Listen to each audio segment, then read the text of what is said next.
9h, 11h, Europe 1 Culture Média. Philippe Vandel. Bonjour Richard Anconina. Bonjour. Quel plaisir de parler français dans cette émission avec vous, acteur, immense succès populaire, La Vérité si je mens 1, 2, 3. On vous avait découvert dans Ciao Pantin et Coluche, Itinéraire d'Enfant Gâté, Lelouch, Belmondo, une scène d'anthologie. Vous avez tourné avec Piala dans Police, Gérard Henry, Alain Corneau, Jacques Doyon et je n'oublie pas, Star 80. Votre actualité, c'est une pièce. Il y a 1000 choses à dire là-dessus. La pièce Coupable, c'est au studio Marigny. C'est à la fois une pièce de théâtre et un seul en scène. Vous allez nous expliquer. Mais d'abord, je dois dire que c'est un triomphe. Ce mot est galvaudé, mais là, je le pose avec des majuscules à chaque lettre. 120 représentations. Après ces 120 représentations, la pièce reprend. Elle devait être prolongée jusqu'en juin. On fait ça quand ça marche beaucoup. Elle va tenir toute l'année jusqu'à Noël, jusqu'en décembre. Et c'est pas un hasard.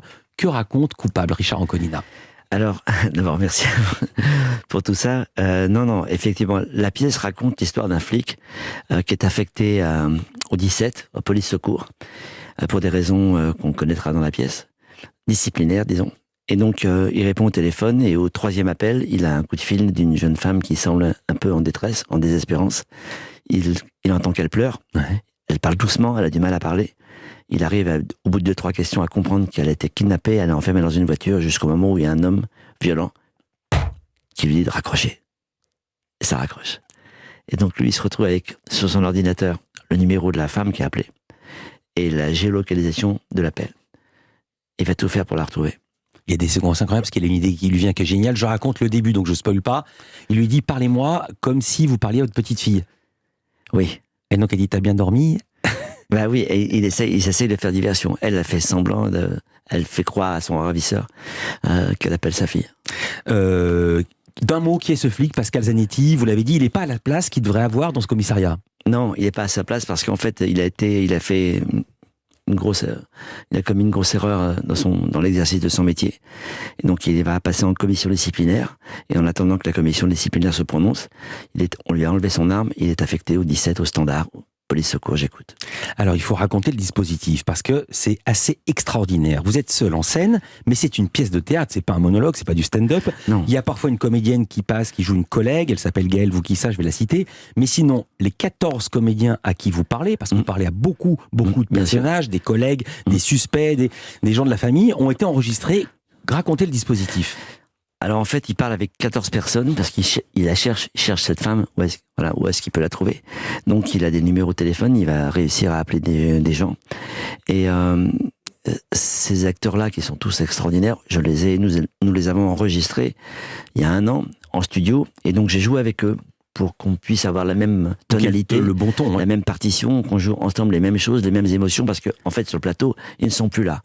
Donc à l'instar des autres acteurs qui voient leur partenaire rentrer, moi je ne les vois pas rentrer. Ils sont au téléphone. Donc c'est une conversation avec tous ces acteurs-là. Et ça va très vite.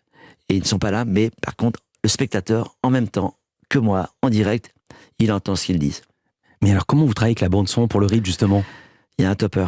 Il y a un homme qui est en technique et qui... C'est pas vrai. J'ai une latitude, pas d'improvisation, mais... Je peux jouer un mot à la place d'un autre, enfin, à l'intérieur de mes répliques, mais il y a une chose qui est impérative, le dernier mot. Si j'ai pas lancé le dernier mot, il envoie pas la réplique. Je veux pas vous porter la poisse, Richard Anconina, mais vous êtes sur un fil parce qu'on peut pas se tromper. Au théâtre, parfois il arrive qu'on rate une réplique, mais la personne qui est avec vous vous écoute et change sa réplique en fonction de ce que vous venez de dire. Oui. Mais là, comment vous faites? Vous n'avez pas droit à l'erreur. Non, alors moi j'ai pas le droit à l'erreur. Et ce qu'il y a, c'est que un partenaire peut se tromper, je peux me tromper. Dans l'autre cas de figure, c'est la technique qui peut se tromper. Ah, j'ai pas pensé à ça. Un soir, l'ordinateur a bugué. Il s'est arrêté. Donc, il n'y a plus personne qui me parle. S'il n'y a personne qui me parle au téléphone, je ne peux pas répondre. Oh, qu'est-ce que vous avez fait ce soir-là? Vous avez dit on rembourse les places pour demain? J'ai cru qu'il fallait que le rideau allait se tirer. Et alors? Ça a duré 20 secondes, j'ai cru que ça durait 3 minutes.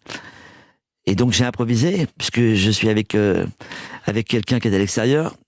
J'ai dit, on a été coupé, tu m'entends? Est-ce que tu m'entends? Allô, tu m'entends? Est-ce que tu m'entends? Et je parlais à la technique, le temps qui répare. C'était l'enfer. Mais ça a marché quand même, ça n'a pas planté toute la soirée. D'ailleurs, après, les gens, je les ai vus à la sortie du théâtre, et je leur ai demandé, je suis désolé, vous avez vu pour le problème technique? Ils m'ont dit, qui a le problème technique? Ah, moi, je l'aurais pas vu.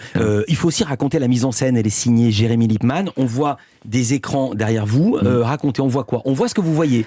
En fait, c'est une oui. sorte de vue subjective. En fait, bien sûr, il y a des caméras partout sur les autoroutes, dans les quartiers. Donc, on arrive à voir par rapport à ce que je joue, à ce que je dis.